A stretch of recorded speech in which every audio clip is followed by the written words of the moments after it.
कहानी की शुरुआत अमेरिका के कैपिटल वाशिंगटन डीसी से होती है। ये शहर बहुत ही ज़्यादा शांत होता है और वहाँ के लोग बहुत ही शांति से रह रहे थे। लेकिन इस शांति के बीच में एक कार बहुत ही तेज़ी से निकलती है और वो इतनी तेज़ी से निकलती है कि मानो उसके सामने जो भी है वो उसे कुचल के रख दे। हम उस कार की तरफ देखते तो पता चलता है उस कार के ड्राइवर से कार कंट्रोल नहीं हो रही है और कार आउट ऑफ कंट्रोल हो चुकी है। कुछ समय बाद कार एक बिल्डिंग से जाके टकरा जाती है और एक बहुत बड़ा हादसा हो जाता है। शुक्र की बात ये होती है कि उस हादसे में किसी को भी कोई भी चोट नहीं आई होती है। हादसे की आवाज़ सुन के वहाँ पे बहुत से लोग जमा होने लगते हैं और कुछ समय बाद ही वहाँ पे एक बहुत बड़ी भीड़ जमा हो जाती है। भीड़ कैसे न कैसे करके उस कार में से जो फैमिली होती है उन सभी को निकालती है, पर तब तक बहुत देर हो चुकी होती है और सारे फैमिली के मेम्बर्स मर चुके होते हैं और ड्राइवर भी मर चुका होता है और उस जगह से स्क्रीन ब्लैंक होता है। अब पूरी तरह से धुंधला पड़ जाता है। फिर हम 1 महीने पहले का सीन देखते हैं जहाँ पे 5 स्टूडेंट अपने क्लासरूम में बैठ के डिस्कशन कर रहे होते हैं। उनमें से एक स्टूडेंट कहता है क्राइम रेट जापान में बहुत ही तेज़ी से बढ़ रहा है और ऐसा ही चलता रहा तो जापान एक क्राइम सिटी बन जाएगा और हम कुछ भी नहीं कर पाएंगे। इस पर तुम्हारा क्या कहना है? उन बच्चों में से एक लड़की कहती है मुझे लगा था कि क्राइम रेट बढ़ जाएगा पर इतनी तेज़ी से मैं नहीं जानती थी। मैंने भी कल रिपोर्ट देखी और वो बहुत ही तेज़ी से बढ़ रहा है। इनफैक्ट जापान में नहीं पूरी दुनिया में बहुत ही तेज़ी से क्राइम रेट बढ़ रहा है और इसका जवाब हम सबको पता है ये क्यों बढ़ रहा है।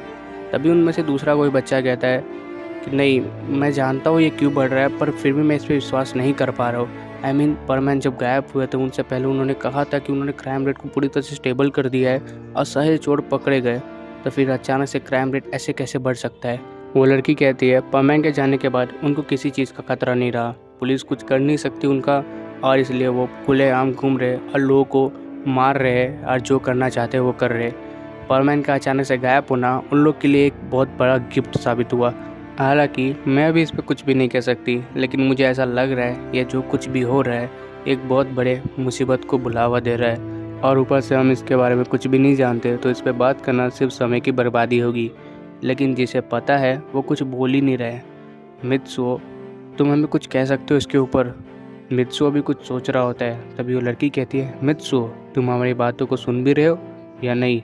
मित्सुओ अचानक से उठता है और कहता है सॉरी गाइस, मैं तुम्हारी बातों पे ध्यान नहीं दे रहा था पर अब पूरी ध्यान दूंगा।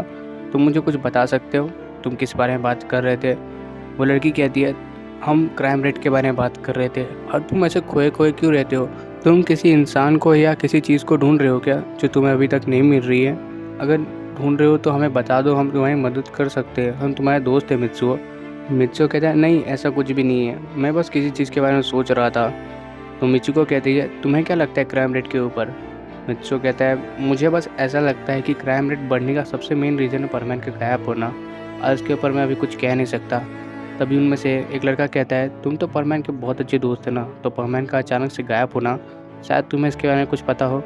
मित्सुको कहता है मुझे नहीं पता, अचानक से परमैन का गायब होना इस बात ने मुझे भी चौंका के रख दिया है और इसके ऊपर मैं कुछ सोच ही नहीं पा रहा हूँ।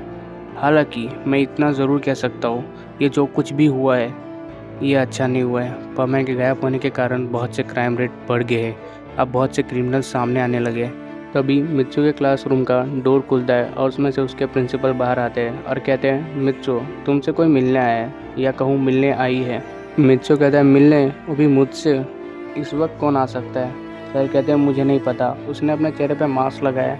अब मुझे ऐसा लग रहा है तुम्हें उससे बात करनी चाहिए, शायद तुम्हें कुछ ऐसा पता चल जाए जो तुम नहीं जानते। मित्सु कहता है ठीक है सर, मैं आता हूँ। सर कहते हैं नहीं, तुम मेरे साथ ही चलो। मित्सु सर के साथ जाने लगता है और मित्सु कहता है सर, ये बात देख के मुझे बहुत हैरानी हो रही है कि आप मुझे ऐसी लड़की से मिलने जाने के लिए कह रहे हैं जिसने मास्क लगा के रखा है अपने चेहरे पे।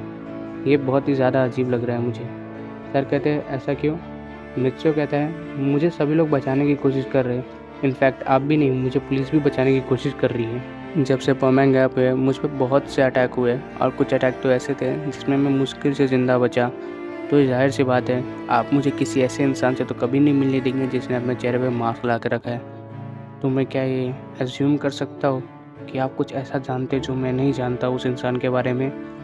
सर कहते हैं तुम तेज़ तो हो रहे हो पर इतने भी नहीं कि तुम खुद से पता लगा सको। ये बात मैं भी नहीं पता लगा पाया हूँ कि आखिर वो है कौन, बट इतना ज़रूर जानता हूँ वो तुम्हारे बहुत ही ज़्यादा करीब है। मित्सु कहता है करीब? वो भी मेरे? मित्सु सोचने लगता है इसके ऊपर और कहता है ये नहीं हो सकता, ये नामुमकिन है। वो कैसे आ सकती है यहाँ पे? मैंने तो सुना था वो मर चुकी है और मैंने उसकी लाश भी देखी थी, तो फिर वो कैसे आ सकती है? हाँ, मित्सु वहाँ से तेज़ी से भागने लगता है और कहता है, प्रिंसिपल मैं उससे अकेले में मिलने जा रहा हूँ और आपके ऑफिस में प्रिंसिपल कहते हैं हाँ। मित्सु उसके मिलने चले जाता है और प्रिंसिपल पीछे से कहते हैं, भले देर हो चुकी है लेकिन अब ये सही समय है, मुझे लगता है परमैन के आने का वक्त हो चुका है वापस, पर शायद मैं तुम्हें रोकूं तो शायद सब कुछ बदल भी सकता है, लेकिन इसमें कोई दोहराई भी नहीं है कि तुम्हारी किस्मत पहले लिखी जा चुकी है। मैंने इसे रोकने की कोशिश की पर मैं इसे रोक नहीं पाया, मुझे माफ़ करना मित्सु, पर यह होना ज़रूरी है और ये होके रहेगा। अगर मुझे पूरी दुनिया को बचाने के लिए छोटे मोटे सेक्रीफाइस करने पड़े तो मैं करने के लिए नहीं रुकूंगा। अब लगता है सही समय आ चुका है। तो गाइस ये वीडियो यहीं तक था और मुझे पता है ये पार्ट था बोरिंग है, बट यकीन करो ये पार्ट बहुत ही ज़्यादा इंपॉर्टेंट था। अगर मैं इस चीज़ को स्किप कर देता क्योंकि बोरिंग है तो आगे की स्टोरी ना तुम्हें बिल्कुल भी नहीं समझ आती है। और हाँ, यहाँ पे मित्सु कोई 10 साल का लड़का नहीं है, वो एक मैच्योर बंदा बन चुका है, मतलब 15-16 साल का है जिसको मैच्योर थिंकिंग आ चुकी है।